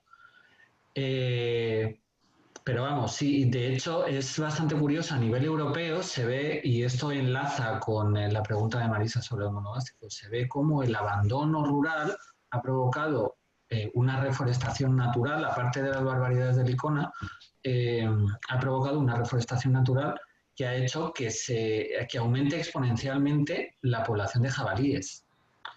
Y la población de jabalíes O sea, un jabalí come muy parecido. A mí es que además me interesa bastante este tema. Un jabalí come muy parecido a un cerdo rústico extensivo. Esta cuestión me interesa porque además ahora estoy metido en intentar sacar adelante un proyecto de hacer cerdo extensivo en África, donde se han metido a saco con cerdo intensivo, están acabando con las variedades locales de cerdo extensivo y además allí tienen un problema, pues eso, de no tener en las zonas de selva, en las zonas de bosque, no tienen rumiantes de los que sacar carne. Y como tampoco están cuidando las variedades de cerdo, pues al final están comiéndose gorilas, chimpancés y esas cosas, ¿no? O sea, una cosa bastante terrible que además acaba causando deforestación, porque son bosques vacíos luego que no valen nada. Pero bueno, efectivamente es lo que dice Carmelo, o sea, hay mucha superficie que se podría explotar mejor y no es que esté llena de ciervos, no, es que está usada de forma absurda pues por eso, plantaciones de pinos que se hicieron pensando en hacer entresacas en los años 80 o en los años 90, pero luego los sueldos habían subido tanto que esas entresacas no eran rentables, entonces empezaron a crecer los árboles todos juntos, ahí no pasta nada porque no cabe nada, y bueno, pues es un desierto de árboles, ¿no? O sea, aunque parezca mentira. Entonces, bueno, con la cuestión de los cerdos, yo ya digo que estoy ahora mismo más metido en el África tropical que en España, pero a mí me da la sensación de que, vamos, a mí desde luego me gustaría ver un sector porcino más volcado en el extensivo, porque hay masas forestales, seguramente hay usabilidad, ¿no? Hay mucha quercinia en España, hay mucha bellota, que yo creo que no se usa. Habría que ver, ¿no? Yo creo que es algo que habría que investigar, ese manejo extensivo más allá del ibérico. Pero vamos, ahí seguro que Carmelo sabe más. Bueno, yo tengo mi opinión. Sobre la reforestación de los años 70, ¿qué quieres que te diga? Que estoy de acuerdo. Muchas de las quemas controladas, muchos de los incendios que hay en Galicia controlados son por los ganaderos. Y que saben quemar el monte, ¿eh? Esos no son los que queman el monte, son los que incendian, los pirómanos. Por esa razón que tú has dicho. Respecto a la pregunta de Marisa, bueno, yo voy a ser un poco técnico aquí, respecto a los monogástricos frente a lo que hay. Salvo el porcino ibérico en Andalucía, que hay algún bastante ganado porcino ibérico en extensivo, aunque con algunos problemas, porque hay algunos estudios, por ejemplo, de la Universidad de Extremadura, en que un gran porcentaje de la tuberculosis que tiene el porcino ibérico procede del jabalí. Hay interacciones patológicas. Yo me he dedicado en una etapa de vida de 7 años con proyectos nacionales a estudiar las interacciones patológicas entre la fauna silvestre y ganadería extensiva. Podría haber alguna ecológica hace muchos años en relación con esto. Entonces, bueno, tiene ventajas e inconvenientes. Respecto al otro tipo de porcino que diferenciamos a nivel europeo es el porcino blanco. El porcino blanco, en donde el sistema de producción son sistemas aquí en España, sistemas semiconfinados. La comunidad autónoma que tiene un mayor número de porcino blanco ecológico semiconfinado es Cataluña. Y se ha visto como una posibilidad, por el problema medioambiental que tienen las granjas de porcino en Cataluña, de ser una válvula de escape. Y se ha hecho hincapié, ¿eh? Yo soy constante porque he estado en contacto con técnicos y tal, pero bueno, la realidad es que no tenemos más de 10 granjas semiconfinadas. Pero hay otro sistema en porcino, que sí lo hay por Europa, que son sistemas semi-extensivos, no semiconfinados. Es decir, semiconfinado quiere decir un espacio cerrado y un espacio al aire libre. Son sistemas semi-extensivos, donde el porcino pasta, y pasta bien. Pero no conozco sistemas extensivos de porcino blanco, que habría que hacerlo con razas autóctonas, porque la capacidad de pastoreo que tienen los porcinos blancos, tú has dicho antes una frase que me ha encantado, es decir, que adaptación es incompatible con producción, es más compatible con calidad, con patas cortas, ¿no? Coincido completamente en ti, y eso debería ser con cerdos autóctonos, y eso tendría unos problemas sanitarios desde el punto de vista de la fauna silvestre, no solamente con jabalí, con otros. Eso referente al porcino. Que sería deseable, sí, pero puede haber limitaciones desde el punto de vista sanitario. Y por otra parte, en relación con las aves, bueno, pues yo me acuerdo cuando era pequeño que era beso para Marisa, que era frecuente ver el pastoreo en mi tierra, ovino y de gallina. La gallina que teníamos nosotros era la gallina castellana negra, que campea y pastorea muy bien, ¿no? Entonces, desde el punto de vista de la avicultura de los caseríos, bueno, esa es una de las cosas que yo también lucho por ellas, que se podría incorporar en el medio rural. Pero desde un punto de vista, quitando esa avicultura de los caseríos, los únicos sistemas que están implantados en España y en Europa son sistemas semiconfinados. Es decir, unos gallineros dimensionados, de espacios cerrados, y unos parques de ejercicio, que por cierto el reglamento dice que hay que rotar, el reglamento en esas cuestiones, aunque el reglamento ha metido muchas cosas de la avicultura intensiva, es lo único. ¿Qué dificultades tendría la avicultura extensiva? Bueno, pues la primera dificultad y tal es que tendría que ser una avicultura extensiva pero controlada, porque no quiero decir nada el problema con los predadores que tienen en esos sistemas, que conozco bastante, mucho en Cataluña, sistemas confinados, los problemas que tienen los avicultores ecológicos, siempre sin respuesta de las administraciones por parte de los predadores. Es decir, que esos sistemas extensivos podrían hacerse, pero de una forma muy controlada, porque tenemos predadores terrestres que al fin y al cabo se pueden controlar, pero los que no se pueden controlar son los predadores completamente aéreos. Entonces, dicen en mi pueblo, haz lo que vieres, y lo que vieres es que son los sistemas semiconfinados de producción de 400, 500, 600, 700 pollitas. Yo ya no hablo de esos sistemas de 5.000 pollitas para producción de huevos, ¿no? Sistemas industriales ecológicos, hablo de esos sistemas, pero es lo que hay. ¿Qué es deseable? Bien, yo puedo tener también un sistema semiconfinado en avicultura y darle mucho más territorio, pero debe ser un territorio de pastoreo controlado para los predadores y depredadores terrestres y aéreos. Esa es mi visión práctica que tengo en relación con el tema. Y finalizar, todos los sistemas en general, contra más demos extensificación, mucho mejor. Desde el punto de vista del territorio, mucho mejor para la salud animal y salud medioambiental. Ese es mi criterio. Lo que yo te puedo aportar en relación con eso, Marisa. Vale, pues chicos, si os parece, como ya nos vamos bastante de tiempo, simplemente hacer referencia a algunas aportaciones que se hacían en el chat. Merced dice que faltan políticas públicas que puedan apoyar a los sistemas de ganadería extensiva. Carmina, en la misma línea de vocación, el relevo generacional, pero no solamente a nivel de ganadería, sino también a nivel de agricultura. Paco ha hecho diferentes aportaciones, ¿no? Hace referencia a los sistemas de semiextensivo que existen en la parte de Murcia con el chato murciano y bueno, también a los problemas de los 70, ¿no? Con las concentraciones parcelarias y las plantaciones masivas de los pinos que comentábamos antes. Si os parece, pues lo dejamos aquí. Marisa, cierras. Un momento. Pablo. Una cosita que quería decir por el comentario de Carmina. Yo había hablado con Sara, me parece que se llama, de la revista AE, ¿sí? Para hacer precisamente un artículo sobre, creo que para el próximo número, sobre la incorporación de neorurales, sobre las trabas que tienen los neorurales para incorporarse al sector primario en España.